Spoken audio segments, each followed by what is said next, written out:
قوة إلا بالله العلي العظيم.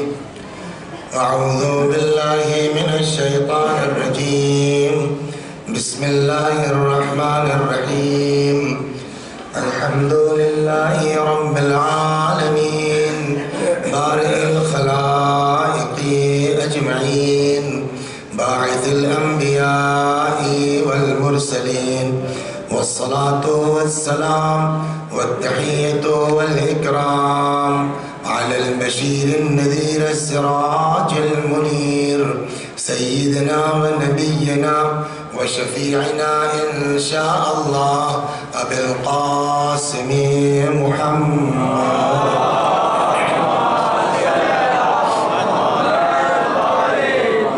اللهم صل عليه وعلى أهل بيته مظاهر جمالك وجلالك الذين كلامهم نور وأمرهم رشد ووصيتهم التقوى وفعلهم الخير وعادتهم الإحسان وسجيتهم الكرم واللعن على أعدائهم الشاكين فيهم المنحرفين عنهم أجمعين. أما بعد، فقد قال مولانا علي بن الحسين عليهما السلام: وأما حق الله الأكبر فأنك تعبده ولا تشرك به شيئا. صلوات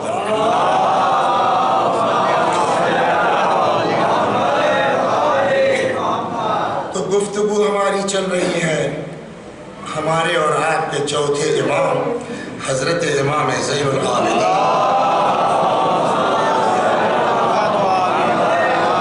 سلام اللہ علیہ کے اس رسالہ حقوق کے سلسلے میں کہ جہاں حضرت نے بیان فرمایا ہے کہ ہمارے اوپر کن کے کیا حقوق ہیں، جس میں پہلا حق اللہ کا شروع ہوا پرسوں سے، اور آج 2-4 منٹ ایک بات کہہ کے اور اس کو جلدی سے ختم کر دیتے تاکہ آج کے اور کل کی مجلس میں کچھ اپنے اوپر بھی آ جائے. فرمایا: اما حق اللہ الاکبر، اللہ کا تمہارے اوپر سب سے بڑا حق یہ ہے کہ فَأَنَّكَ تَعْبُدْهُ وَلَا تُشْرِكْ بِهِ شَيْئًا، کہ عبادت کرو اس اللہ کی بغیر شرک کے.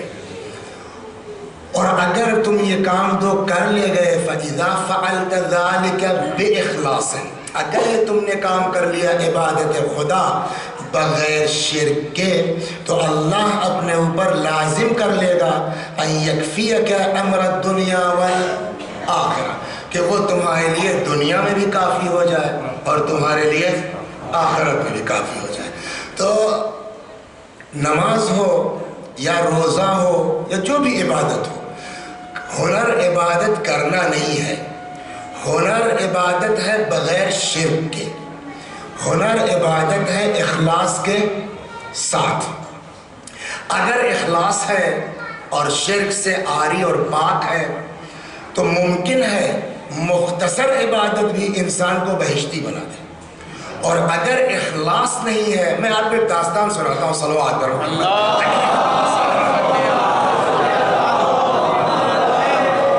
دوسرے ذہن میں یہ گفتگو ممکن ہے کہ 8-10 سال ہو گئے تو کہیں نہ کہیں آئی ہوگی کسی اور عنوان سے، مگر اس میں ہم ذرا سا نقل کرتے جائیں کہ آدمی کے اندر اگر اخلاص ہے، اہل بیت کے یہاں، خدا کے یہاں کوالٹی دیکھی جاتی ہے، کوانٹیٹی سے بحث نہیں ہے.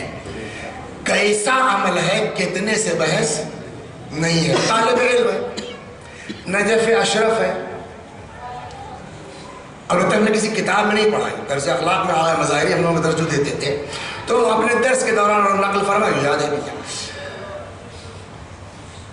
روزانہ نماز صبح حرم امیر المؤمنین حضرت علی سلام اللہ علیہ نے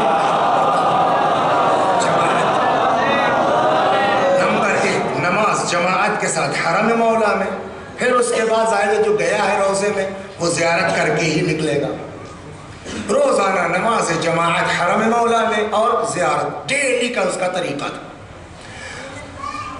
ایک دن اتفاق سے ہوا یہ کہ آنکھ کھلی تو معلوم یہ ہوا کہ غسل اس کے اوپر واجب ہے. اتنی اوقات نہیں ہے کہ وہ جا کر کے جو ہے حمام میں کرایہ دے سکے بیچارہ، وہاں کوئی اپنا انتظام نہیں گرم پانی کا، ٹھنڈک اتنی ہے کہ آسان کام نہیں ہے۔ بہرحال نماز تو تیمم کر کے آدمی گھر پہ پڑھ سکتا ہے، مگر زیارت کا کیا ہوگا؟ بہرحال نماز پڑھ لی، اب یہ بیچارہ سوچ رہا ہے کہ کیا آج زیارت قضا ہو جائے گی، آج زیارت نہیں کر پاؤں گا، کیا کروں کیا کروں کیا کروں؟ آخرش دل نہیں مانا، نکل آیا۔ حرم میں تو نہیں جا سکتا نا، روزے میں تو داخل نہیں ہو سکتا، سامنے روزے کے کھڑا ہو گیا سڑک پر اور ایک نگاہ ڈالی مولا سلام اللہ علیہ کے روزے پر، گنبد پر، اور وہیں سے کہتا ہے یا مولا آپ کو میری حیثیت معلوم ہے، آج میں آپ کی بارگاہ میں نہیں آ سکتا، یہ بھی آپ کو علم ہے، یہیں سے میرا سلام لے لیجیے۔ صرف اتنا کہا یا السلام علیکم یا امیر المومنین کا جو بھی قبر ہے اتنا، یا علی سلام، چلا آیا۔ اتفاق سے غریب لڑکا تھا بیچارہ، کہیں کچھ ضرورت تھی، کسی سے قرضہ ورضہ لے رکھا تھا، ان کو کیا سمجھ میں آیا، کہنے لگے بھیا بہت دن ہو گیا بھائی صاحب پیسہ میرا دے دیجئے۔ اس نے کہا بھائی رک جاؤ، گاؤں سے کوئی قافلہ آ جائے، ابا بیچارے کچھ جو ہے وہ کھیتی ویتی سے کچھ بنے گا بچے گا بھیج دیں گے، بدے تو کہنا بہت دن ہو گیا، یا پیسہ ورنہ کیا، کہ ایک کام اور ہو سکتا ہے۔ کہا کیا؟ کہ تم روز جاتے ہو نا مولا کی زیارت کو؟ اس نے کہا کہ ایک کام کرو آج سودا کر لیتے ہیں، یا تو پیسہ میرا لوٹا دو، ورنہ جو تم روز آنا جاتے ہو علی کی زیارت کو، اس میں سے ایک زیارت مجھ کو دے دو، ایک زیارت مجھ کو دے دو، میں اپنا پیسہ معاف کر دوں گا۔ اس نے سوچا کہ بظاہر تو بات صحیح ہے، لیکن پیسہ ویسا کتنے دن رہنے والا ہے؟ سال دو سال، ابھی جیب کٹ جائے آپ کی، شام تک احساس ہوگا، مہینے بھر کے بعد مسکرا کے سنائیں گے کہ کٹ گئی تھی جیب، افسوس بھی ختم ہو جاتا مہینے دو مہینے کے بعد۔ اور لیکن یہ زیارت قبر میں کام دے گی، حشر میں کام دے گی، برزخ میں کام دے گی، صراط پر کام دے گی، بہشت تک پہنچائے گی۔ تو یہ تو سودا تو برابر کا نہیں ہے۔ اس نے کہا بھائی پلیز اس کو مہلت دے دو، جس کو اپنی زبان میں کہتے ہیں جگاڑ کر کے میں انشاءاللہ ادا کر دوں گا، بھائی یہ نہیں، کب بس آج لاسٹ، یا زیارت یا قرضے کی واپسی۔ تب تک اس کو یاد آ گیا کہ بھائی اصطلاحاً زیارت تو وہ بھی کہی جائے گی نا، السلام علیکم یا علی سڑک والی، وہ بھی تو زیارت کہی جائے گی نا، ان کو کیا پتا میں کون سی دے رہا ہوں؟ صلوات پر محمد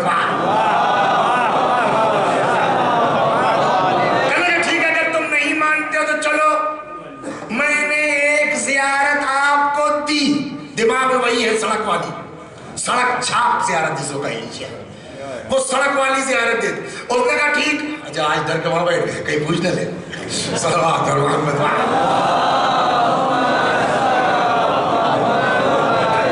کل کے آگے پھنس گئے تھے نا بیچارے۔ تو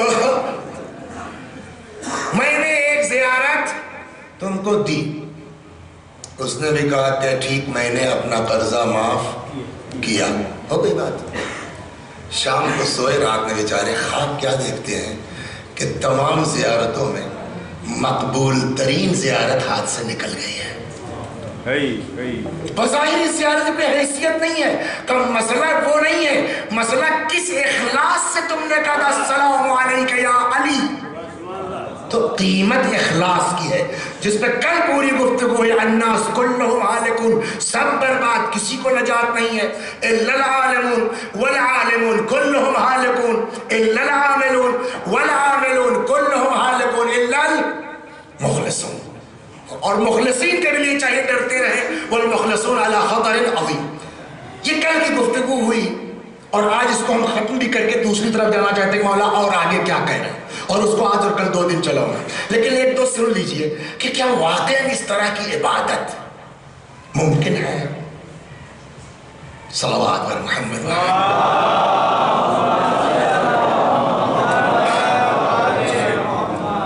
ممکن ہے؟ ایک سوال کا جواب دیجئے، شفاعت کے قائل ہے آپ نہیں ہیں، ہے نا؟ شفاعت کی میننگ کیا ہے؟ بہت پہلے پڑھ چکا ہوں میں، اگر آپ کو یاد ہو تو، شاید پہلے ہی دوسرے سال میں۔ شفاعت کے معنی کیا ہے؟ آپ نہیں تھے تو میں سنا دیتا ہوں. شفاعت کہتے ہیں کہ ضم الشیء الی مثلہ، یہ ہے شفاعت کی تعریف. کسی چیز کا اسی جیسی چیز میں سما جانا، یہ ہے شفاعت کے لغوی معنی. کیا؟ ضم الشیء الی مثلہ، کسی چیز کا اسی جیسی چیز میں ضم ہو جانا، سما جانا. اس کا مطلب کیا ہوا؟ شباہت ہوگی، شفاعت ہوگی، مگر شباہت کی بیس پر. اب شفاعت کرنے والے کون؟ کا رسول اللہ. شفاعت کرنے والے کون؟ کا علی. شفاعت کرنے والے کون؟ اہل بیت. شفاعت کرنے والے کون؟ شہداء. شفاعت کرنے والے کون؟ علماء. شیعہ گھر میں پیدا ہو جانے کے بعد ہم شفاعت کے حقدار فقط نہیں ہوں گے جب تک شفاعت کرنے والوں کی شباہت اپنے اندر پیدا نہ کر لے. وہاں 1000 رکعت تھی، یہاں کم از کم 17 یا 51 رکعت ہو تب نہ شفاعت کے حقدار ہوں گے. صلوات محمد ایک دم تو اہل بیت نہیں ہو سکتے، ایک دم تو ان کی طرح سے نہیں ہو سکتے. اور علی نے کہا، علی نے کہا، کہاں؟ نہج البلاغہ. ایک صحابی تھے، گورنر تھے، ان کے نام تھا ان کا عثمان بن حنیف. ایک دن خبر مولا کو مل گئی کہ عثمان کی کچھ لوگوں نے دعوت کر دی ہے. تو بڑے لوگوں کی دعوت کرنا، اس دن پڑھا تھا نا میں نے، اگر پیسے والوں کو بھی کھلائے تب بھی اس کا ثواب اتنا ہے، غریب کو کھلائے تو کچھ زیادہ ہے.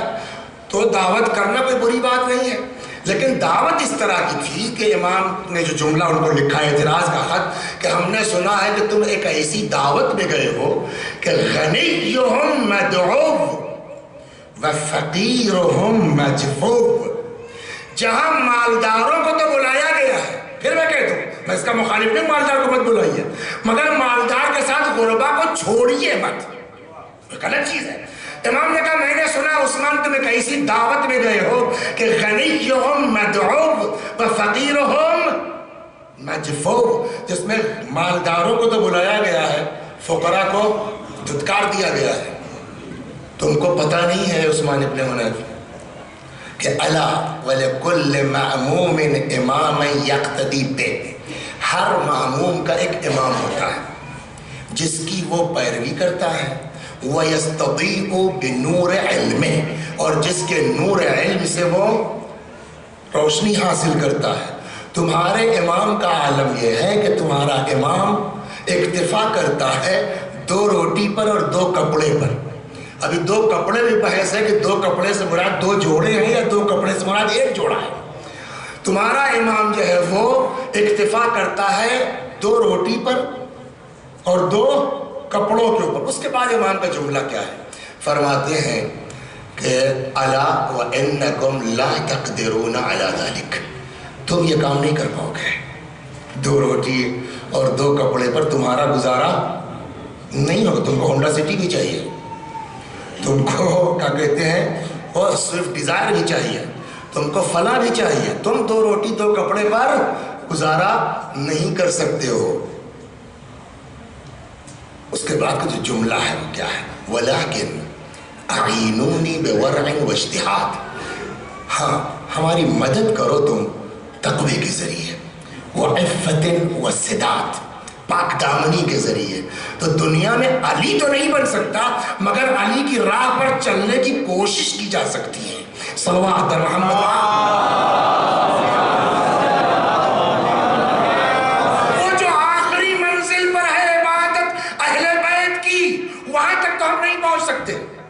لیکن کم از کم اتنا تو کرے کہ دنیا کہے بھائی دنیا کی نماز اور ہے، علی والوں کی نماز اور ہے. میں 1-2 نمازوں کا ذکر کر دیتا ہوں اہل بیت کے، اور پھر یہ چیپٹر کلوز دوسرا سلسلہ شروع کرتا ہوں. صلوات. وہاں جو اخلاص ہے، وہاں جو خلوص ہے، اس کا تو جواب ہی نہیں. کھڑے ہو گئے نماز میں تو آپ وہ سنا ہے نا آپ نے، امیر المومنین سلام اللہ علیہ کے پیر میں تیر لگ گیا. یہ بتا سکتے ہیں آپ کہ یہ رائے کس نے دی؟ یہ تو سنا ہے سب نے کہ تیر لگ گیا اور اتنی تکلیف ہے کہ کوئی کھینچا ہی نہیں جا سکتا. تو اس کے بعد کیا ہوا؟ کہ نماز میں کھڑے ہو تب نکالنا. اتنا تو مشہور ہے. رائے کس نے دی کہ نماز میں کھڑے ہو؟ کون سا سمجھدار آدمی تھا؟ رسول خدا. معلوم ہے یا عقل سے کہہ رہے ہیں؟ معلوم ہے. نہیں تب معلوم نہیں. نو میرے پاس کتاب موجود ہے حوالے کے ساتھ ہے. صلوات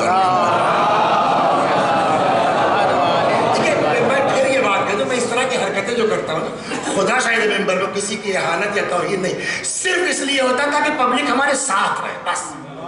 امام باڑے میں جسم کے ساتھ ان کی عقل بھی اور روح بھی امام باڑے ہی میں رہے، کہیں چوراہے پہ نہ جائے، صرف اس لیے پوچھتا رہتا ہوں.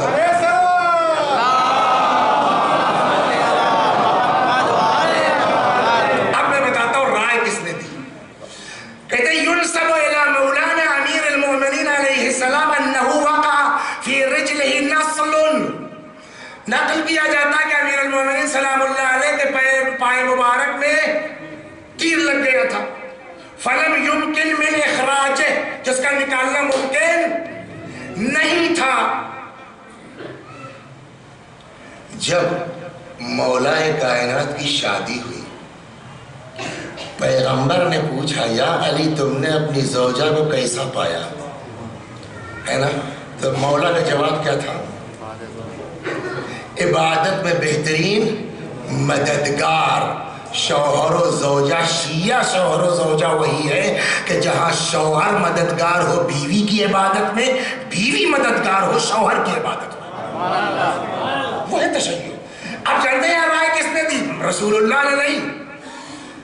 کہ جب ممکن نہیں ہوا اس تیر کا نکالنا، فقالت فاطمہ علیہ السلام، جناب زہرا سلام اللہ علیہ، اس نے 24 گھنٹہ وہ ساتھ ہے نا.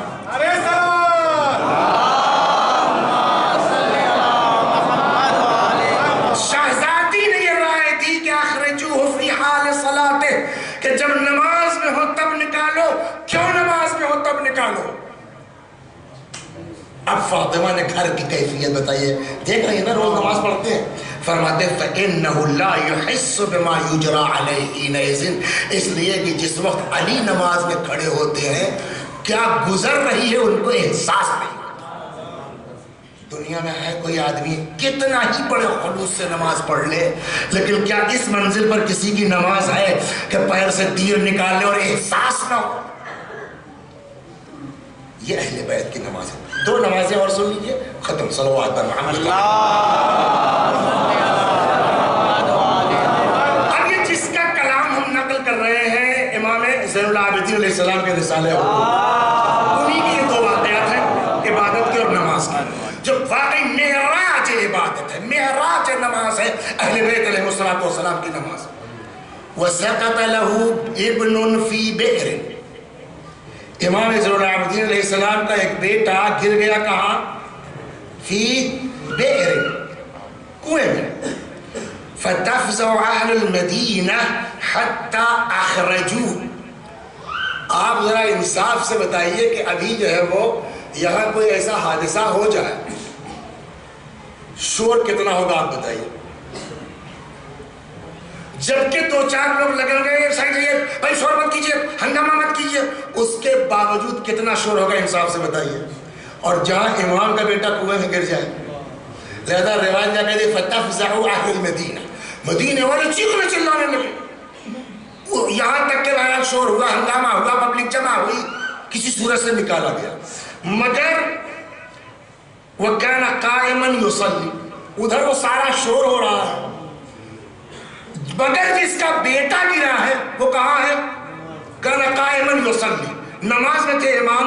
فما زال عن محرابہ، مستقل اپنی محراب میں عبادت مصروف ہے. فقیل له ذلک، کہا گیا مولا آپ کا لڑکا گر گیا کنویں میں اور آپ کو پتہ تک نہیں چلا، اتنا شور ہوا آپ کے پاس، دروازے پر اتنا ہنگامہ ہوا، لڑکا نکالا گیا اور آپ جو ہے وہ نماز مصروف ہے. کیوں؟ جانتے امام نے کیا کہا؟ وما شعرت ذلك، اچھا مجھ کو نہیں اندازہ ہوگا. صلوات پر محمد وما شعرت ذلك، ما شعرت، مجھ کو اندازہ ہی نہیں ہوا، احساس نہیں ہوا. کیا مطلب ہوا؟ یعنی کسی کے شور کی آواز امام کے کان میں نہیں آئی. اب ملائیے دونوں کو. پیر سے تیر نکال لو. زہرا سلام اللہ علیہا نے کہا کیوں؟ اس لیے اس وقت ان کو کچھ احساس نہیں ہوتا کیا ہو رہا ہے. وہی معاملہ امام زین العابدین علیہ السلام کے ساتھ ہوا ہے نا. فرمایا اس کو اندازہ ہی نہیں ہوا کہ اتنا شور ہو رہا ہے.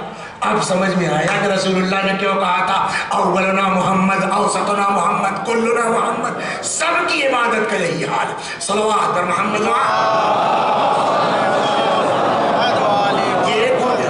یہاں تو یہ کسی نے امام کو پکارا نہیں.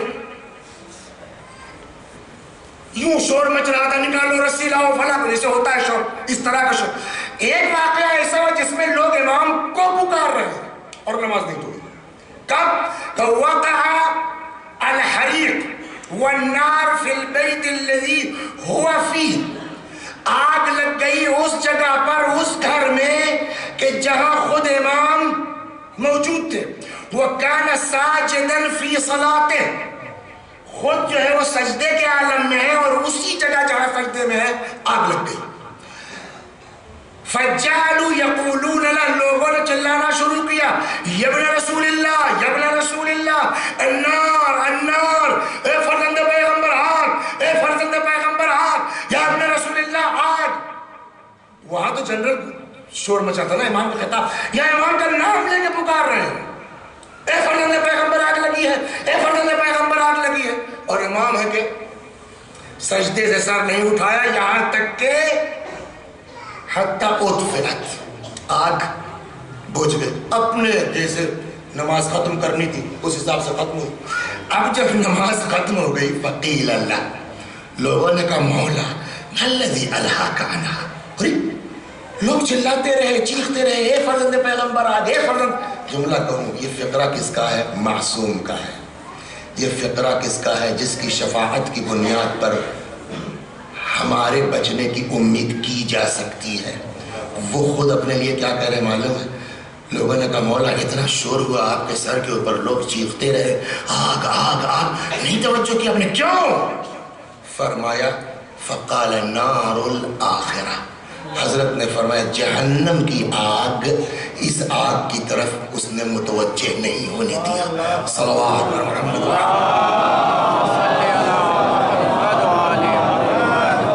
ایک اور صلوات پر محمد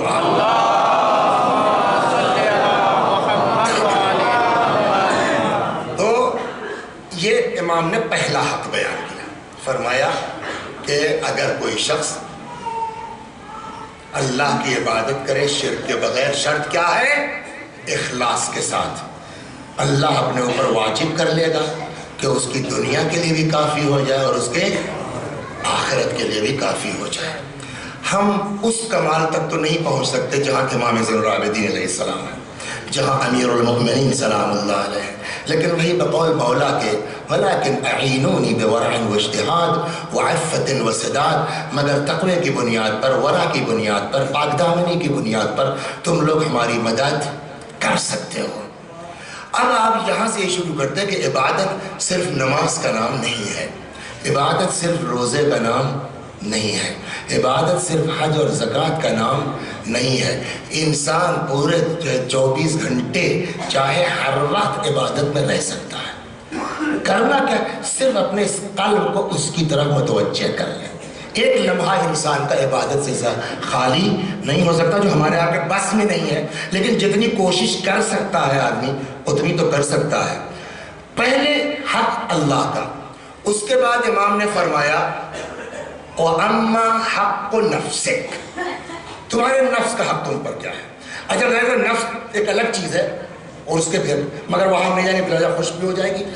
اب یہ نفس جو ہے اس کے اعضاء و جوارح جو ہیں, یہی نفس کنٹرول کرتا ہے آنکھ کو, یہی نفس کنٹرول کرتا ہے پیر کو, یہی نفس کنٹرول کرتا ہے زبان کو, یہی نفس کنٹرول کرتا ہے پیر کو. تو اس کے بعد اب امام علیہ السلام نے نفس کے بعد پہلی چیز جو بیان کی ہے معلوم ہے کس چیز کو بیان کیا ہے؟ وَأَمَّا حَقُّ اللِّسَانِ, اور تمہارے اوپر تمہاری زبان کا حق یہ ہے. رک جائیے, ون آتا ہے نا, ون تو دیکھ رہے ہیں آپ لوگ, ون میں اگر آپ نے دیکھا ہو میرے خیال میں ریپیٹ ہوا ہے کم از کم 2 یا 3 بار, اس لیے کہ بہت پرانا ریکارڈ 10 سال پرانا, جب ون کیبل پہ چلتا تھا بمبئی میں تب کا. اس میں جو ہے وہ ایک ان کا پروگرام ہے بن والوں کا، امام علی علیہ السلام کے خطبہ متقین کے سلسلے میں۔ خطبہ متقین کا معاملہ یہ ہے کہ امام علیہ السلام کے ایک صحابی تھے جن کا نام تھا حمام۔ ایک دن حمام نے کہا کہ یا امیر المؤمنین صف لی المتقین، مولا متقیوں کے صفات بیان کیجئے، حتی کانی انظر الیہم، اس طرح بیان کیجئے کہ متقی ہماری نظروں میں مجسم ہو کے آ جائے۔ فتساقل علیہ السلام عن جوابہ، امام نے جواب میں تذبذب فرمایا اور فرمایا کہ حمام اتق اللہ واحسن ان اللہ مع الذین اتقوا والذین هم محسنون۔ ہمیں حمام اس چکر میں کہاں پڑھو، مطلب شاید یہ ہے تقوی اختیار کرو، نیک کام کرو، اللہ اس سے محبت کرتا ہے جو نیک کام کرتے ہیں اور متقی ہوتے ہیں۔ سید رضی رحمت اللہ علیہ فرماتے ہیں فلم یقنع حمام بہذا القول، حمام اس مختصر جواب سے قانع نہیں ہوئے، حتی عزم علیہ، یہاں تک کہ حمام نے قسم دے دی مولا کائنات کو۔ قسم کس بات کی یہ وضاحت نہیں ہے۔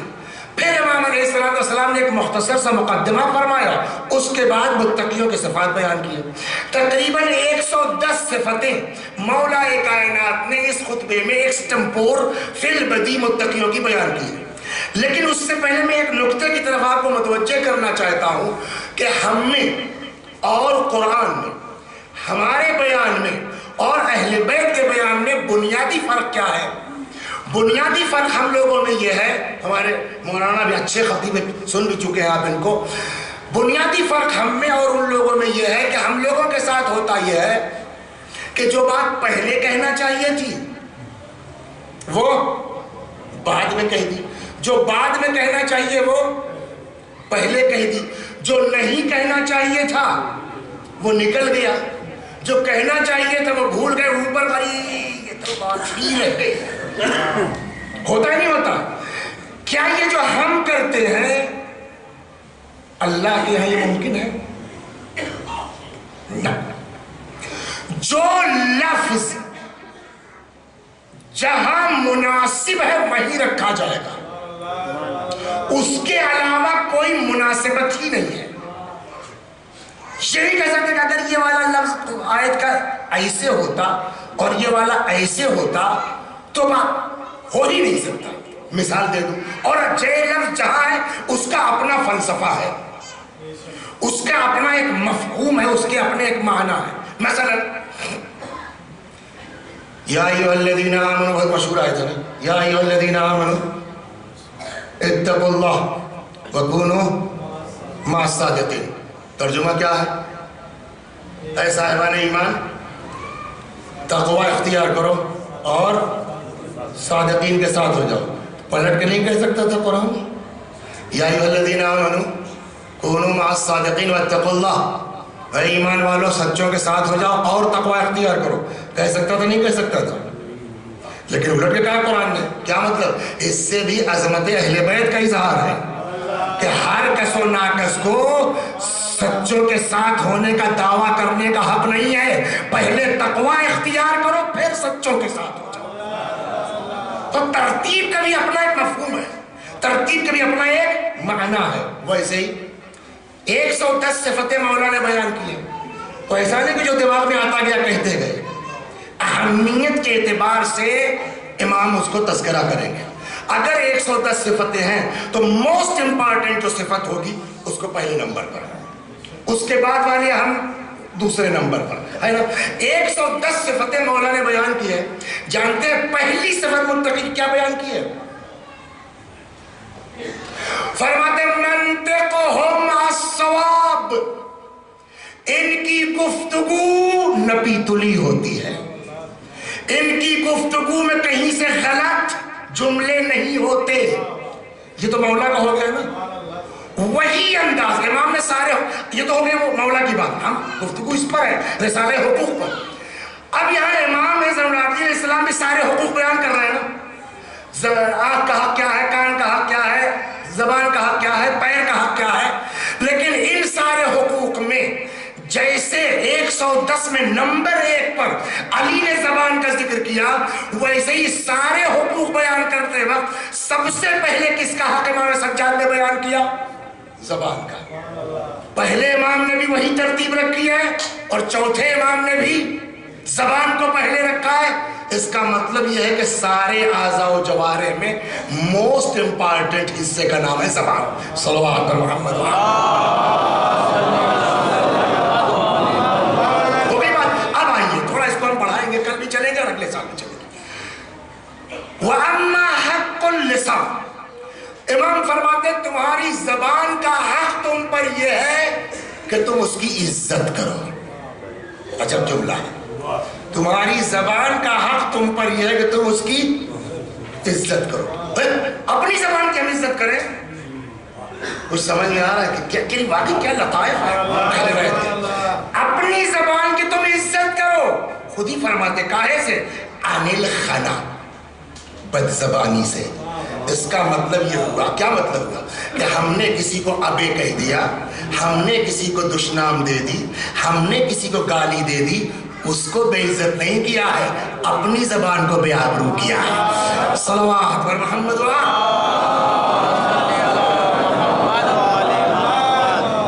وَأَمَّا حَقُّ اللِّسَانِ فَإِكْرَامُهُ عَنِ الْخَلَقِ، تمہاری زبان کا حق تم پر یہ ہے کہ اس کی عزت کرو، کاہے سے؟ بد زبانی سے بچا کے۔ وَتَعْوِيدُهُ عَلَى الْخَيْرِ، عادت ڈالو زبان کی کاہے پر؟ خیر پر۔ وَحَمْلُهُ عَلَى الْأَدَبِ، عادت ڈالو زبان کی کاہے پر؟ ادب پر۔ وَإِجْمَامُهُ إِلَّا لِمَوْضِعِ الْحَاجَةِ، کنٹرول میں رکھو زبان کو مگر یہ کہ وہاں بولو جہاں ضرورت ہو۔ صلوات پر محمد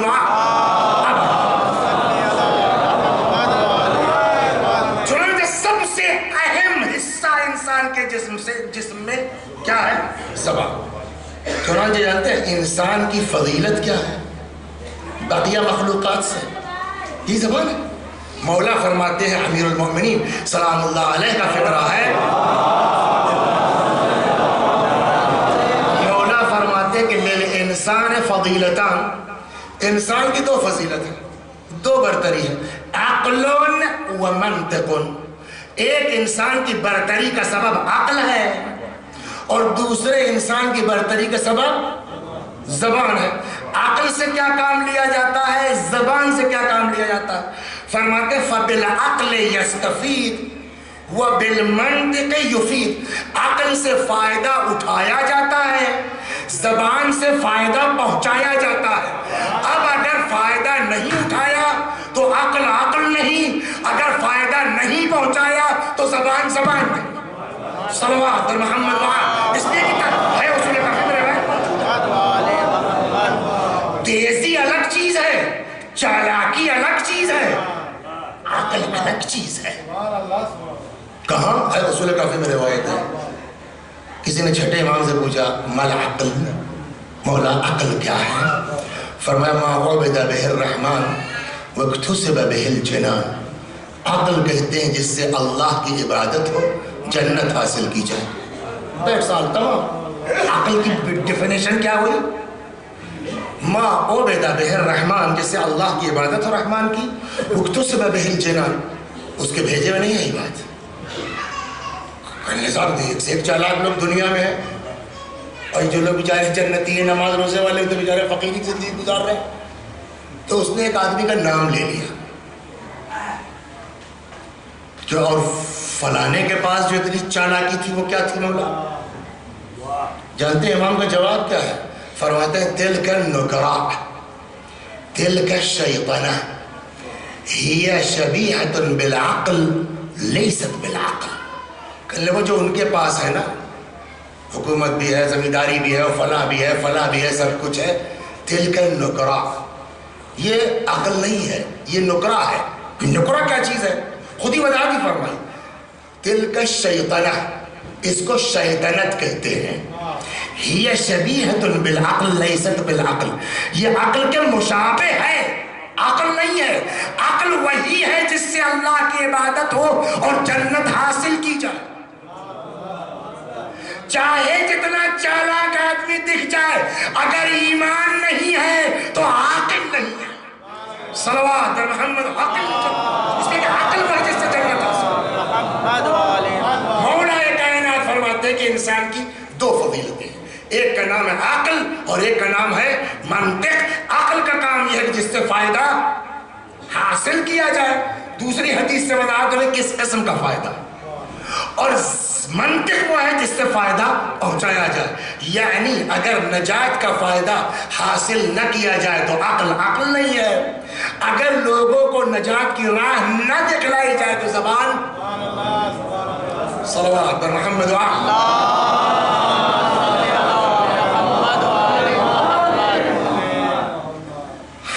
جبکہ جسے کے اعتبار سے سب سے مختصر اور سب سے چھوٹی یہی ہے نا، لیکن اس کے اوپر زیادہ وہ ہے۔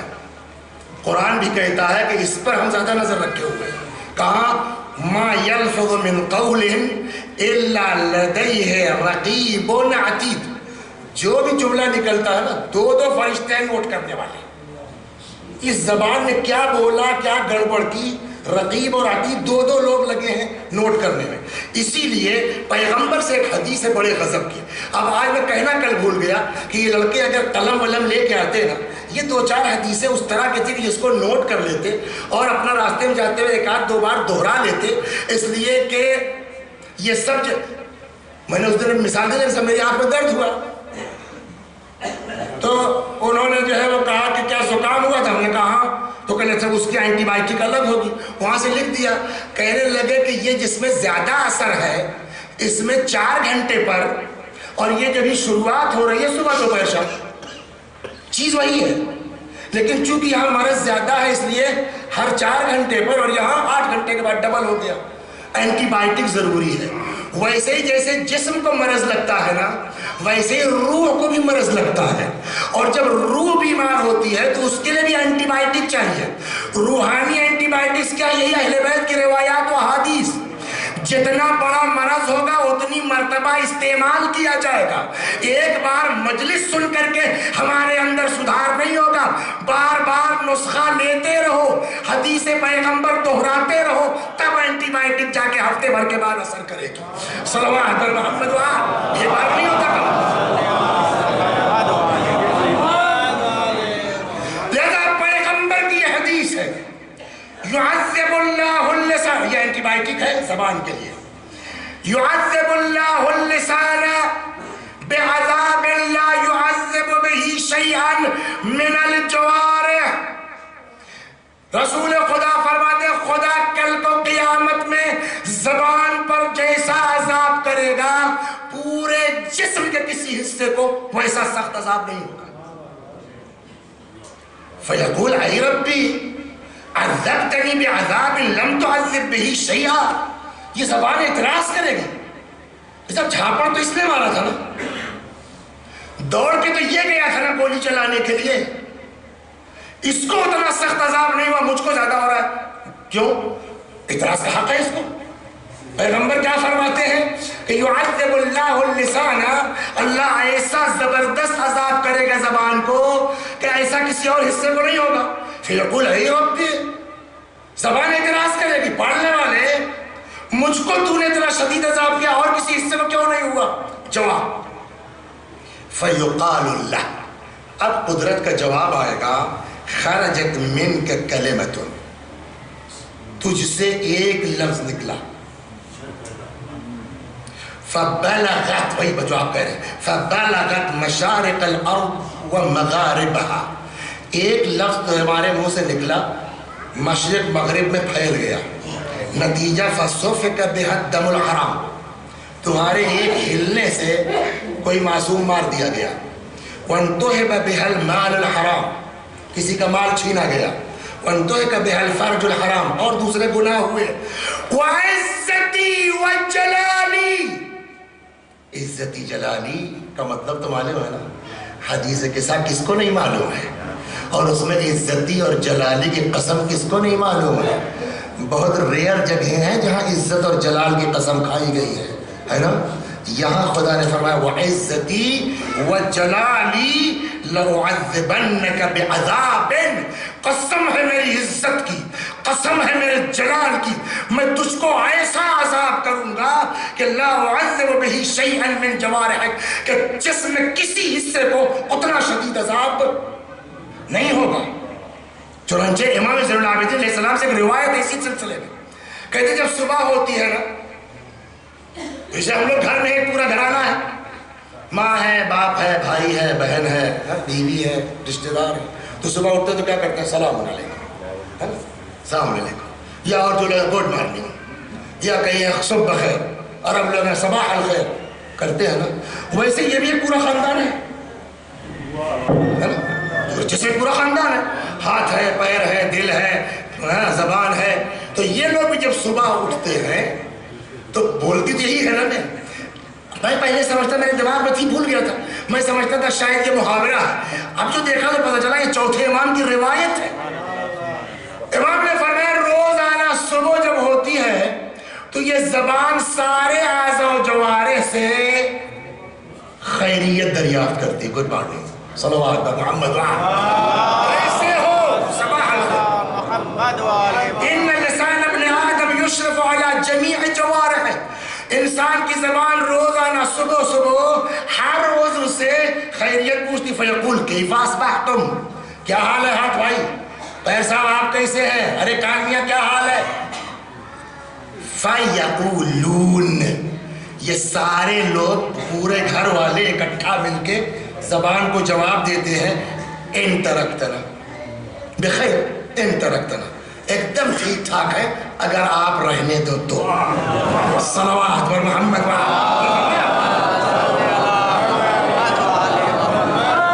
ایک دم مزے میں ہے زبان آپا،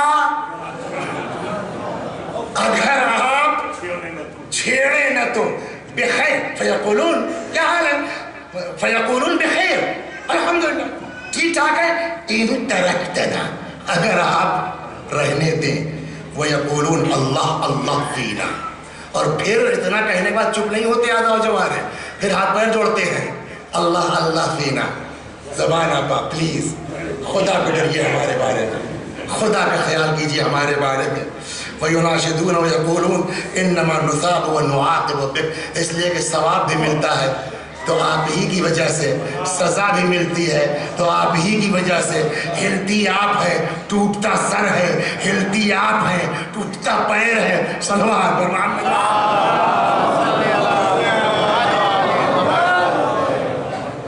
یہ زبان لقمان، اب یہاں یہ داستان ایک الگ سے سناتا چلو میں آپ کو، زبان سے اچھی کوئی چیز بھی نہیں ہے، اس میں کوئی شک نہیں، اور زبان سے اس لیے کہ جس زبان کے ذریعے سزا مل رہی ہے نا، اسی زبان کے ذریعے ثواب بھی ملتا ہے، اسی سے، یہی زبان قرآن پڑھتی ہے، یہی زبان تلاوت کرتی ہے، یہی زبان یا حسین کہتی ہے، یہی زبان یا علی کہتی ہے، تو مطلق ہم نہیں کہہ سکتے زبان بڑی بری چیز ہے، یہی زبان، اس زبان نے کہا بھیا خیال رکھیے، اس لیے کہ آپ ہی کے ذریعے سے ہم کو عقاب ہوگا اور آپ ہی کے تھرو ہم کو ثواب ہوگا۔ جناب لقمان صلوات پر محمد، بڑی بڑی حکمتیں ہیں لقمان کے اندر، پتہ نہیں مختلف طرح کی باتیں حضرت لقمان کے لیے ہے، تو اب اس میں بیچ میں یہ بھی آتا ہے کوئی دور رہا ہوگا کہ یہ کسی کے یہاں پھنس گئے تھے ایز اے غلام، جناب لقمان، تو ان کا جو مالک تھا بڑا خوش تھا ان کو پا گیا، بڑا عقل مند لڑکا مل گیا، تو جب آپس میں یہ لوگ بیٹھتے تھے، کفیل لوگ، کفیل سمجھ رہے ہیں نا، تو سب پھینکتے تھے اپنی اپنی، میرا تو یہ اور میرا آدمی یہ، میرا ایسا آدمی، تو جناب لقمان کا جو مالک ہے بہت پھینکتا تھا، اتنا زیادہ پھینکتا تھا کہ آخر میں اس کے دوستوں کو یہ ہوا کہ یار ذرا ملواؤ اپنے نوکر سے، تم بڑی تعریف کرتے ہو، بہت پھینک رہے ہو تم، نے کہا جاؤ، ایک دن سب آ گئے ان کے گھر، لقمان سے ان کے مالک نے کہا بھیا ایسا ایسا ہمارے دوست ہیں، جو کہیں اس کو مانو، انہوں نے ٹھیک ہے، کسی ساتھی نے کہا یاں جی صاحب کہیے، جاؤ اپنے مالک کے ایک بھیڑ ذبح کرو تو، اور ذبح کرنے کے بعد جو سب سے اچھا حصہ ہو وہ لے آؤ، جناب لقمان گئے ذبح کر دیا، اب بتائیے ہم لوگ جاتے ہیں تو وہ کیا کہتے ہیں اگلا دست، ہمارے دادا بھیجتے تھے 5 روپے لے کر کے بچپنے میں کل کہتے نا مولوی صاحب نے بھیجا اگلا 10 کا دے گا، تو ہم لوگ تو اگلا 10 تو کیا کہتے ہیں، بہرحال جو بھی عدلہ کہتے تھے اس کو، لیکن لقمان اگلا 10 نہیں لے کے آئے، زبان اور دل لے کر کے آئے۔ سب سے اچھا حصہ ہے، کہا جی صاحب، اس سے اچھا حصہ پورے جسم میں نہیں ہے، کہا ٹھیک ہے جاؤ، اب جو سب سے خراب حصہ ہو وہ لے کے آؤ۔ پھر وہی زبان اور کیا ہے یار، اسی کے لیے تو نہ پھینک رہے تھے تم، اس کو یا تو بات ہی نہیں سمجھ میں آتی، ہم لوگ زبان نہیں سمجھتا، یا یہ کہ ایسے ہی تم پھینک رہے کہنے کہ دیکھیے میں تو نہیں بتا پاؤں گا، لیکن اس کے پیچھے کوئی راز ضرور ہوگا، اسی سے پوچھیے آپ۔ یا تم سے یار ہم نے کہا سب سے برا حصہ جو ہے وہ لے آؤ، تب بھی تم زبان اور دل لے آئے، سب سے اچھا حصہ جو ہے وہ لے آؤ، تب بھی زبان اور دل لے آئے، کیا مطلب بات نہیں سمجھتے تم؟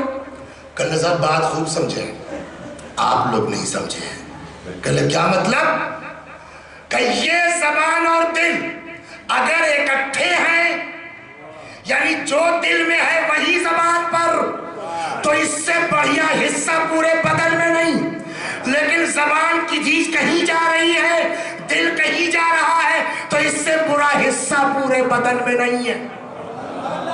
اسی کو منافقت کہتے ہیں۔ صلوات بر محمد دل اور زبان اگر ایک، تو زبان سے اچھا کون سا حصہ ہے، دل سے اچھا کون سا؟ لیکن دل کچھ کہے، زبان کچھ کہے، تو یہ زبان کے ذریعے ثواب بھی ملتا ہے، زبان ہی کے ذریعے سزا بھی ملتی ہے۔ چنانچہ اکثر جہنم میں جانے والے لوگ روایات کہتی ہیں ان کا کوئی جرم نہیں ہے سوائے زبان کا۔ کہا معلوم بتا وَهَلْ يَكُبُّ النَّاسَ عَلَى مَنَاخِرِهِمْ فِي النَّارِ إِلَّا حَصَائِدَ أَلْسِنَتِهِمْ۔ پیغمبر نے فرمایا یہ لوگ جو جہنم میں جائیں گے صاحب، پتہ ہے ان کا جرم کیا ہے، سوائے زبان کے اور کوئی وجہ نہیں جہنم میں جانے کی۔ مین گڑبڑ ان کی کیا ہے؟ اللہ کا جرم کرو گے تو معاف بھی ہو جاؤ گے، یار یہ پتہ نہیں یہ چھوٹی چھوٹی آنکھیں کے عجیب آدمی ہے، ممبر میں تم مجلس پڑھنے آئے یا کسی کو ذلیل کرنے آئے؟ یہ ایک جملہ جو ہے نا، یہ مولانا بھائیں گے ایک جملہ وسیع حسن کی ساری مجلس برباد کر سکتا ہے۔ صلوات بر محمد، ساری مجلس برباد۔ رسول اللہ نے پوچھا کہ بتاؤ مسکین کس کو کہتے ہیں؟ تمہارا نام کیا ہے؟ مسکین کس کو کہتے ہیں؟ وہاں صحابی نے کہہ دیا صاحب جو غریب ہے اس کو مسکین کہتے ہیں، فقیر کو۔ پیغمبر نے کہا یا جس کے پاس پیسہ نہ ہو، پیغمبر نے کہا جس کے پاس پیسہ نہ ہو اس کو فقیر کہتے ہیں۔ مسکین بولو، مسکین کس کو کہتے ہیں؟ 9:15 بجے۔ صلوات بر محمد بتاؤ مسکین کس کو کہتے ہیں؟ کہا جس کے پاس پیسہ نہ ہو۔ پیغمبر نے کہا بھائی اس کو فقیر کہتے ہیں، بولو مسکین کس کو کہتے ہیں؟ پبلک چپ ہو گئی، کہنے لگے یا رسول اللہ اب آپ ہی بتائیے۔ اب اس کو بتانے کے لیے ظاہر بات ہے میں حدیث سنا دوں گا، وہ اتنا لطف نہیں آئے جب تک کہ بالکل دل میں بیٹھ نہ جائے۔ قرآن کہتا ہے فَمَن يَعْمَلْ مِثْقَالَ ذَرَّةٍ خَيْرًا يَرَهُ وَمَن يَعْمَلْ مِثْقَالَ ذَرَّةٍ شَرًّا يَرَهُ۔ ذرہ برابر جو نیکی کرے گا دیکھے گا، ذرہ برابر جو برائی کرے گا، اس میں جو ہے وہ مہر ادا کر چکے ہیں آپ لوگ سب لوگ اپنی اپنی بیویوں کا۔ روایت ہے، جلدی سے گزرتا ہوں اس کو سمجھانے کے لیے، روایت ہے کہ من ظلم امرأتہ مہرہا، اگر کوئی اپنی بیوی کا مہر نہ دے ظلم کے ساتھ، فہوا عند اللہ ظالم، خدا کے نزدیک وہ ہسبینڈ کاؤنٹ نہیں ہوگا، خدا کے نزدیک وہ شوہر نہیں مانا جائے گا۔ کیا ہوگا؟ فہوا عند اللہ ظالم، خدا کے نزدیک وہ زناکار ہے۔ اب جب قیامت کا دن آئے گا تو اللہ اس کو آواز دے گا عبدی زوجتک امتی، میرے بندے میں نے اپنی کنیز کی شادی تجھ سے کی تھی، علی عہدی، اپنی شرطوں پر، یہ مہر کس کی طرف سے ہے؟ خدا کی طرف سے نا. علی عہدی، اپنی شرطوں پر. فلم تفعلی بالعہد، تم نے وہ عہد پورا نہیں کیا، شرط پوری نہیں کی تو نے. ٹھیک، کوئی بات نہیں ہے. اس وقت وہ کمزور تھی بیچاری، میکا بھی ہلکا تھا اس کا، نہیں کر پائے. اب آج میں وکیل ہوں، میں وکیل ہوں، لاؤ مہر نکالو. مہر نہیں ہے، پیسہ نہیں ہے. کتنا تھا؟ 5,000. نہیں ہے. جو روایت کا جملہ، کتاب اوپر رکھی ہے دکھلا دوں گا کسی کو یقین نہیں ہے، جو روایت کا جملہ ہے وہ یہ ہے کہ اب وہاں تو کچھ پیسہ ہے نہیں. آواز قدرت ہے کہ ٹھیک ہے، نماز ہے، ہاں ہے، دے دو. کس کو جائے گی؟ بیوی کو. روزہ ہے، آج چاہے جتنی مرتبہ کربلا چلے جائیے اور وہ بیچاری شریف بول نہیں پا رہی ہے، لیکن قیامت میں سب نکال لے گی، کھاتے میں کچھ نہیں رہ جائے گا. نماز ہے، دے دو بیوی کو. روزہ دے دو، حج دے دو، زکات، سب کچھ دینے کے باوجود روایت کا جملہ یہ ہے کہ پھر بھی مہر ادا نہیں ہوگا. قضا بھی باقی ہے تو کہیں اس کی بیوی کا گناہ ہے کچھ، کہاں کا ڈالو اس کے شوہر کے اکاؤنٹ میں. ایک جملہ بہت عمدہ کسی کا، صلوات پر محمد، رجب علی کسی کا جملہ بہت اچھا، کہ جو چیز ہم اپنے عزیز ترین انسان کو نہیں دے سکتے، قیامت میں اپنے مخالف ترین آدمی کو دے دیں گے. قیامت آئے گی. اب وسیع حسن صاحب کی حالت خراب ہے. وسیع حسن صاحب لڑکا ٹھیک ٹھاک نکل گئے اتفاق سے. اے بیٹا میں تمہارا باپ ہوں بھیا، جب تم نے کہا تب پیسہ دیا، بھائی کچھ دے دو اپنی نیکی. بابا I'm sorry، ہم کو خود ضرورت ہے، میں نہیں دے پاؤں گا. اپنے باپ کو آدمی اپنی نیکی دینے کو تیار نہیں ہوگا، اپنی ماں کو دینے کو تیار نہیں ہوگا، اپنی اولاد کو دینے کو تیار نہیں ہوگا، اپنی بیوی کو دینے کو تیار نہیں ہوگا.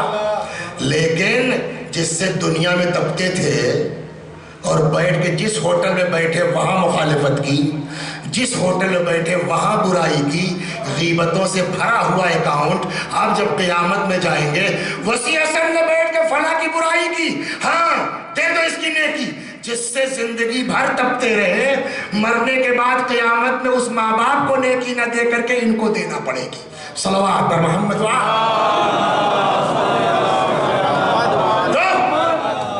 نیکیاں سب چلی گئی، ابھی ادا نہیں ہوا. برائیاں ہیں، ہاں ڈال دو شوہر کے اکاؤنٹ میں. یہاں سے نماز، روزہ، حج، 10 بار زیارت سب لے کے گئے تھے، اور وہاں ایک حساب کے چکر میں معلوم ہوا سب لے گئی جو ہے وہ ڈاکٹر جمال کی لڑکی، اور یہ میاں ہو گئے اکیلے خالی ہاتھ. صلوات. وہ آپ لوگ نہیں سمجھے کہاں گئی بات. یہ مولانا صاحب ہو گئے خالی ہاتھ. جیسے وہاں ہے نا، وہی حال صرف میاں بیوی کا کیس نہیں ہے، وہی حال سب کے ساتھ ہے. اس کی مثال سن لیجیے. اور تمام معاملہ یہ ہوا کہ جب حساب و کتاب ہو گیا اور طے پایا کہ مولانا وسیع حسن صاحب ٹھیک ہے صاحب مجلس پڑھتے تھے یہ، اور نماز بھی چلو میرا معاملہ ہے تو گڑبڑ صحیح مان لیتے ہیں، ٹھیک ہے ڈال دو جنت میں. اب وسیع حسن صاحب جیسے ہی ٹائٹ ہو کر کے جنت کی طرف ارادہ کیا، یہ مثال ہے، میرے باپ اکیلے تھے، میرے دادا اکیلے تھے، مثال دے رہا ہوں. ویسے ہی صاحب تب تک میرا چچیرا بھائی آ گیا اور اس نے کہا کہ صاحب کہاں جا رہے ہیں مولانا صاحب؟ انہوں نے کہا جنت میں. کہنے میرا تو حساب کروا دیجئے پہلے. کہ تمہارا حساب کیا؟ کہنے لگے میرا کھیت ان کے کھیت کے بغل میں تھا، اور یہاں سے جو کم سے کم اس گیٹ تک اس کی لمبان تھی، اور جو لیکپال ناپنے والا تھا وہ اتفاق سے شیعہ تھا. پتہ نہیں کیا سمجھ. آج چاہے جتنی پارٹی بازی کر لو، قیامت میں یہی پچھتانے کا سبب ہوگا. اور پھر مولوی صاحب جن کی محبت میں کیا، وہ بھی کچھ نہیں کر پائیں گے تمہارا. کہنے صاحب وہ پٹواری صاحب شیعہ تھے، مومن تھے، مولانا کا اثر تھا، وہ صاحب وہ جریب جو لگائی تو اتنا پورب طرف دبا دیا. اب اتنی چوڑان میں پورب طرف جب آ گئے، یہاں سے لے کے وہاں تک اچھی خاصی زمین چلی گئی میری صاحب، اور انہوں نے 20 برس اس میں گیہوں کو کھایا اس کا. ان سے کہیے حساب کرنے دے دیں. اب صاحب جوڑا گیا، معلوم ہوا صاحب اس واقعے کے 15 سال تک یہ زندہ رہے، اس بعد چلے آئے. حالانکہ لڑکوں نے کھایا پتہ نہیں کب تک. چلیے مان لیا 20 کنٹل تک ہو گیا ہے، پیسہ لاؤ. ریٹ کون طے کرے گا؟ یہاں تو ٹھیک ہے نا 1000 روپے کنٹل ہے، لیکن وہاں کتنے میں بکے گا گیہوں؟ ڈالو 20 کوئنٹل ہے، نماز لاؤ. کہا صاحب ابھی تو جو ہے وہ 995 کی جو ہے بچا ہوا، روزہ ڈال دو، حج ڈال دو. وہ معلوم ہوا صاحب ساری نیکیاں چلی گئیں بھائی کے اکاؤنٹ میں چچیرے، مولانا وسیع حسن صاحب خالی ہاتھ. یہ ابھی تو اس افسوس میں تھے ہی، تب تک جو ہے وہ ایک لالا جی آ گئے. صلوات محمد. یہ لالا جی کی مثال اس لیے دے رہا ہوں، قرآن کہہ رہا ہے کہ فَمَن يَعْمَلْ مِثْقَالَ ذَرَّةٍ شَرًّا يَرَهُ. لالا جی کا کیس کیا ہے؟ پنڈت جی کا. پنڈت جی کا کیس یہ ہے کہ یہاں سے انجمن جا رہی تھی بھاؤ نگر، بھوپال سے، یا نہیں وہ تو ٹھیک ٹھاک ہے، چلیے صاحب یہاں سے لکھنؤ کہیں جا رہی تھی یا کسی انٹیریئر گاؤں میں جا رہی تھی، جہاں اندر بس جانے کا راستہ. مولانا اتفاق سے مجلس پڑھنے آئے تھے اور جو ہے وہ مدراس کے جو ہے وہ فلڈ کی وجہ سے جو ہے وہ ٹرین کینسل ہو گئی تھی اور ٹکٹ وکٹ بھی نہیں مل رہا تھا. تو یہ ہوا کہ صاحب بس تو جا ہی رہی ہے لکھنؤ کی طرف، مولوی صاحب بیٹھے چلے جائیے. مولوی صاحب چلے گئے.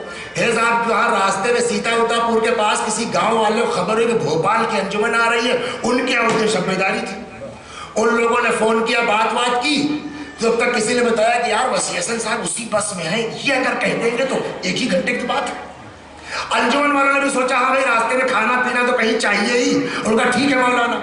اب وہ صاحب راستے میں بس روک دی گئی، لیکن اندر جو تھا وہ چکروٹ وکروٹ تھا، کھڑنجے تھے، بس جا نہیں سکتی تھی. تو سڑک پہ اتر کے پیدل چلے. اب چونکہ مولانا صاحب تھے تو انجمن والوں نے کہا مولانا آپ آگے آگے چلیے. جیسے ہی آگے آگے چلے راستے میں ایک گنے کا کھیت مل گیا. مولانا صاحب بھی بھوکے پیاسے تھے، انجمن بھی تھی. ایک ایسے ہی ایک گنا توڑ لیا مولانا صاحب نے. مولانا صاحب کا توڑنا تھا کیا؟ ابے جب مولوی صاحب نے توڑ لیا تو چلو معلوم ہے 50 لوگ تھے، 50 گنے چلے گئے. تو توڑا تو ایک گنا، چلے ابھی یاد بھی نہیں رہا.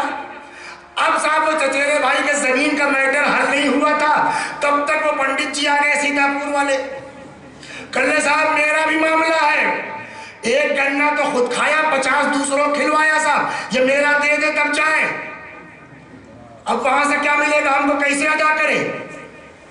کہتے کام کرو کہ پنڈت جی کی جو گناہ ہے وہ اس مولوی صاحب کے اکاؤنٹ میں ڈالو، بدلہ تو چکانا ہوگا نا. اب معلوم ہو یہاں سے مجلس بھی لے کے گئے تھے، ماتم بھی لے کے گئے تھے، ہاں نماز بھی تھی، روزہ بھی تھی. کچھ بیوی لے گئی، کچھ چچا صاحب بھائی لے گیا، کچھ پنڈت جی لے گئے، کچھ لالا جی لے گئے. اس کے بعد اب امام ابا قبا کے وسیع حسن صاحب کھڑے ہیں، نامہ عمل میں ایک نیکی نہیں اور ہزاروں گناہ ان کے اکاؤنٹ میں آ گئے. پیغمبر نے فرمایا سمجھے مسکین کس کو کہتے ہیں؟ مسکین یہ ہے کہ یہاں سے جائے بھرا اور وہاں محشر میں پہنچ کے خالی ہاتھ ہو جائے. صلوات پر محمد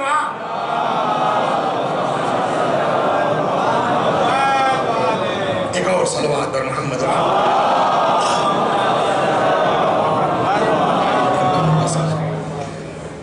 آئیے آج کی اس مجلس کا خلاصہ یہ ہوگا اپنی زبان پر قابو، کنٹرول.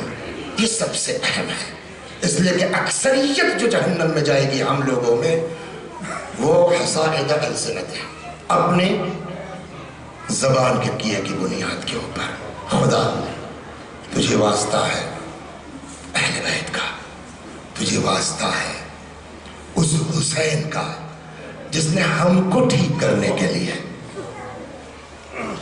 ہم کو رہ راست پر لانے کے لیے اتنی بڑی قربانی دی. یا اللہ توفیق عطا فرما ہم کو توبہ کی، استغفار کی، اور کم از کم اب کے بعد اپنی زبان پر کنٹرول کرنے کی. کل ضرور آئیے گا، کل 2-4 حدیثیں اسی زبان کے متعلق انشاءاللہ گزارش کی جائے.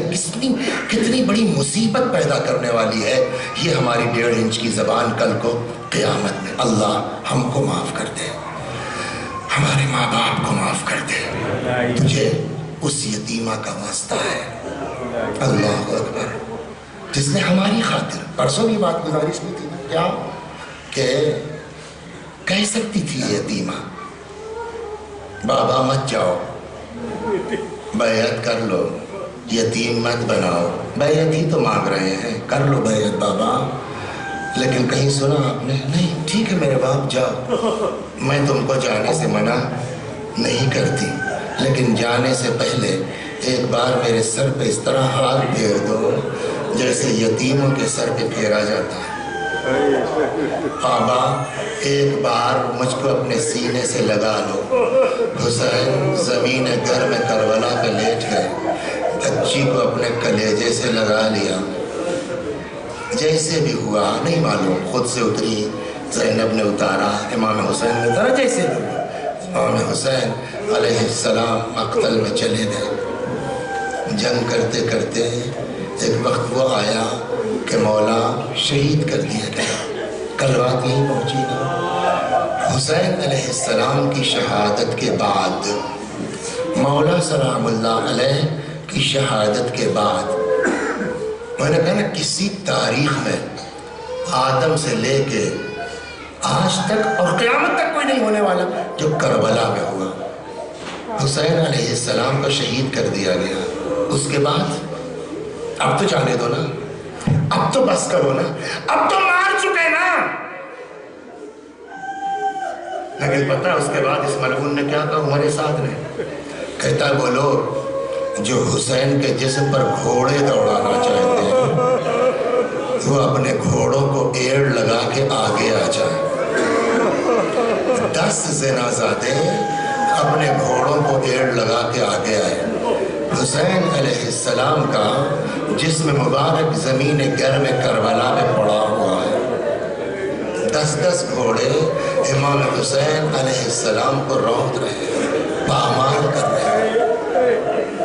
میں آگے جا رہا تھا مگر ایک بات میں توجہ کر لیجئے کہ یہ کیا تھے اور ان کے ساتھ کیا کیا گیا. پتہ ہے کربلا کے میدان میں امام کی شہادت کے سلسلے میں جو مناظر لکھے جاتے ہیں نا, کربلا میں یہ جو یزیدی فوجی تھے امام حسین کے جسم مبارک پر کوئی تیر مار رہا تھا, کوئی تلوار مار رہا تھا, کوئی نیزہ, ہے نا. روایت یہاں تک کہتی ہے کہ جن ملعونوں کے پاس کچھ نہیں تھا وہ اپنے جھولوں میں پتھر رکھ کے لائے تھے اور حضرت سید الشہداء کے جسم مبارک پر پتھر مار رہے تھے. اتنے زخموں سے چور ہونے کے بعد حسین زمین پر آئے, اس کے بعد گھوڑے دوڑائے گئے. اب آپ انصاف سے بتائیے کہ حضرت کے جسم مبارک پر کتنے قسم کے زخم رہے ہوں گے. کہیں تیر کا زخم, کہیں تلوار کا زخم, کہیں نیزہ, کہیں پتھر, ہے نا, کتنی, کہیں گھوڑوں کے ٹانپوں کے نشان. لیکن عجب روایت کا جملہ ہے, 11 محرم آئی, امام کے جب زخموں کو دیکھا گیا تو ہر طرح کا زخم تو تھا, لیکن پیٹھ پر امام حسین علیہ السلام کا گھٹا تھا جو کسی چیز کا زخم نہیں لگ رہا تھا. کسی نے آپ کے اور ہمارے چوتھے امام سے پوچھا, مولا آپ کے بابا کی پیٹھ پر وہ گھٹا کیسا تھا؟ پتہ ہے جواب کیا دیا؟ فرمایا میرا باپ حسین مدینے میں رات کی تاریکی میں روٹیوں کی بوریاں لاد لاد کے غریبوں کے گھروں میں پہنچاتے تھے, یہ ان بوریوں کے نشانات ہیں. جس حسین نے اس طرح غریبوں کی مدد کی اس حسین کو پیاسا مارا گیا. چنانچہ یہی وجہ ہے کہ جب گھوڑا آیا ہے خیمہ پر نا تو بچی نے تڑپ کے کیا پوچھا, بس اتنا بتا دے میرے باپ کے گھوڑے کہ میرے بابا کو پانی ملا تھا ام قتل عطشانا, یا میرا بابا پیاسا مارا گیا. جیسے بھی ہوا ابھی حسین علیہ السلام کے غم پر ڈھنگ سے رو بھی نہیں پائے تھے یہ لوگ کہ آگ لے کے یہ خیام حسینی کی طرف بڑھ گئے. خیموں میں آگ لگانا شروع کر دی. کبھی یہ خیمہ, اس خیمے سے اس خیمے میں, اس خیمے سے اس خیمے میں, اس خیمے سے اس خیمے میں. روایت کہتی ہے کہ ایک مرتبہ جناب زینب امام سجاد کے پاس آئی, کہتی ہے بیٹا تم امام وقت تو بتاؤ کیا کریں.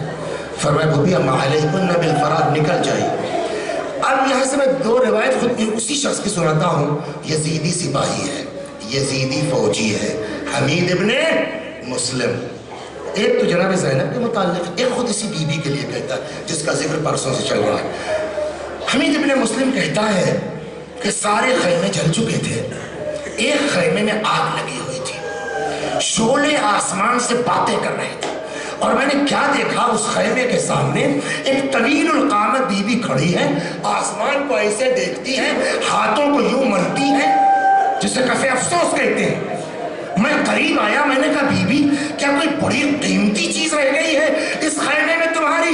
فرمایا یا شیخ ان لنا علیلا فی الخیمہ، اور اس خیمے میں میرا ایک بیمار رہ گیا جو اٹھ نہیں سکتا، جو چل نہیں سکتا، جو پھر نہیں سکتا۔ اتنا سننے کے باوجود ان ظالموں نے مدد نہیں کی، خود ہی ناقل بھی ہے۔ کہتا کچھ دیر کے بعد میں نے کیا دیکھا کہ وہ بی بی جلتے ہوئے شعلوں سے اندر چلی گئی، اور تھوڑی دیر کے بعد کیا دیکھتا ہوں کہ امام زین العابدین علیہ السلام کو اپنے کاندھے پہ لیے ہوئے جلتے ہوئے خیموں سے باہر۔ جزاکم رب، خدا آپ کو کسی غم میں نہ رلائے سوائے غم اہل بیت کے۔ یہی حدیث ابن مسلم کہتا ہے کہ اچانک میری نظر پڑی، کیا دیکھا، ایک 3-4 سال کی بچی، بس اور مجلس تھا، 3-4 برس کی بچی، اس کے کرتے میں آگ لگی ہوئی ہے۔ یہ سیدھی ہونے کے باوجود بچی تھی، کیا ہوا، ترس آیا کیسے، کہنے لگا میں نے سوچا لاؤ اس کی آگ بجھا دو۔ میں آگے بڑھا، بچی میری نیت نہیں سمجھ پا رہی ہے، مجھ سے بھاگ رہی ہے، لیکن ایک 4 سال کی بچی کتنا دوڑے گی؟ میں نے دوڑ کے پکڑ لیا اس کے کرتے کی آگ بجھا دی۔ جیسے ہی اتنی نرمی کا تصور اس کو ہوا نا، کہتی شیخ ہم کو مدینے کا راستہ بتا دے۔ مدینے کا راستہ کیا کرو گی، کیسے جاؤ؟ کہ جا کے اپنے نانا سے ان لوگوں کی شکایت کر۔ اللہ اکبر، یہاں تک کہ دن گزر گیا، شام آ گئی، یہ بچی کبھی ادھر جاتی کبھی ادھر جاتی ہے، یہاں تک کہ سارے خیمے اب جل چکے ہیں، رات کا اندھیرا چھا گیا، روتے روتے بچے کچھ تھک کے ہار کے سو گئے۔ اب جو شمار کرنا شروع کیا، پتا چلا کہ سب تو ہیں مگر وہی نہیں ہے جس کے لیے حسین خاص کر کے کہہ کے گئے تھے۔ آؤ تلاش کرتے چلتے ہیں۔ آگے دیکھا ایک لاشیں بے سر سے لپٹی ہوئی ہے، جگایا، بیٹی اٹھو یہ کس کا لاشا ہے؟ میرے بابا کا لاشا ہے۔ لاش پہچانی جاتی ہے یا اس کے جسم پر سر ہو یا لباس ہو؟ کیسے پہچانا بیٹا تم نے؟ کہا میں ادھر ہی بھاگ رہی تھی جب میرے کرتے میں آگ لگی تھی، اسی لاشے سے آواز آئی تھی الیہ الیہ یا بنائی، اے بیٹا ادھر آ، تیرا بابا ادھر۔ بہرحال زینب سمجھا بجھا کے لے کے آئی۔ بس 1-2 فقرے سن لیجیے، بقیہ پوری شہادت کل پڑھتا ہوں انشاءاللہ، وقت نہیں ہے۔ لے کے آئے، رات کسی صورت سے گزر گئی، یہاں تک کہ صبح ہو گئی۔ صبح سنا ہے آپ نے، یہ ظالم بے کجاوا اونٹ لے کے آئے۔ اونٹ کے اوپر کجاوا رکھا کیوں جاتا ہے، اس پر کبھی غور فرمایا آپ نے کہ آخر اونٹ پر کجاوا رکھنے کی ضرورت کیا ہے؟ کہ وجہ یہ ہے کہ اونٹ جب چلتا ہے نا، ایک تو کوہان اس کا، دوسری وجہ یہ جب اونٹ چلتا ہے تو اس کی پشت آگے ہوتی ہے پیچھے ہوتی ہے، آگے ہوتی ہے پیچھے، تو آگے بیٹھ نہیں سکتا نا اس کے اوپر کوہان کی وجہ سے، اور آگے پیچھے ہونے کی وجہ اس کے لیے کجاوا رکھا جاتا ہے۔ یہ ملاعین اہل بیت کے وزیروں کے لیے بے کجاوا اونٹ لے کر کے آئے 11 محرم کو۔ ہر بی بی کو بے کجاوا اونٹ پر بٹھلا دیا گیا، سوار کر دیا گیا، ٹھیک۔ 4 سال کی بچی اونٹ پر اکیلے بیٹھ کے بیلنس بنا سکتی ہے، اپنے کو سنبھال سکتی ہے؟ ان ملولوں کو کیا چاہیے تھا، کم از کم کسی بزرگ بی بی کے ساتھ اس بچی کو بٹھا دیتے تاکہ پکڑ کے بیٹھ جاتی۔ جانتے کیا کہ اکیلے اونٹ پر، بے کجاوا اونٹ پر اس یتیمہ کو بٹھلا دیا گیا۔ اونٹ چلتا ہے، پشت آگے ہوتی ہے پیچھے ہوتی ہے، نہیں سنبھل سکی۔ 1 بار 2 بار، جب کئی بار بچی گر گئی اور اپنے کو سنبھال نہیں سکی، تب بھی کیا ہونا چاہیے تھا؟ خدا ان آوازوں پر رحمت نازل کرے، ہے نا؟ آپ کے سینوں میں باپ کا دل ہے، تمہارے سینوں میں ماں کا دل ہے۔ سوچو اس یتیمہ پہ کتنا ظلم ہوا۔ جب نہیں سنبھل رہی تھی تو کرنا چاہیے تھا نا، کسی بزرگ بی بی کے پتہ ان ملعونوں نے اس یتیمہ کے ساتھ کیا کیا؟ اونٹ کی پشت پر بچی کو لٹا کر کے رسیوں سے باندھ دیا گیا۔ اب جب اونٹ چلتا ہے، پشت آگے پیچھے ہو، پہلے لباس پھر بچی کی کھا۔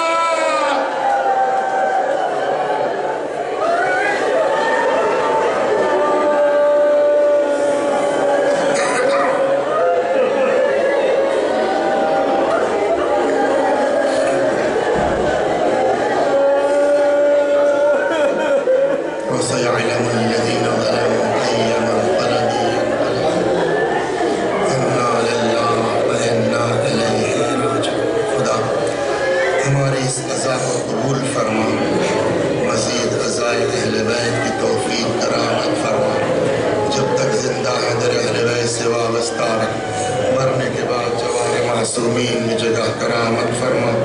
خدا ہماری اولاد کو، ہماری ازواج کو ہماری آنکھوں کی ٹھنڈک قرار دے، انہیں ہماری نجات کا ذریعہ قرار دے۔ یا اللہ، جن لوگوں نے اس خمسہ مجالس میں جس طرح بھی تعاون کیا ہے، کوشش کی، خدا ان کی کوششوں کو قبول فرما، ان کے بزرگوں کو، اپنے بزرگوں کو، محبان امیر المؤمنین، مخصوصاً وہ لوگ جن کو کوئی ایصال ثواب کرنے والا نہیں ہے، ایک بار سورہ حمد اور سورہ توحید کی تلاوت فرما کے ایصال ثواب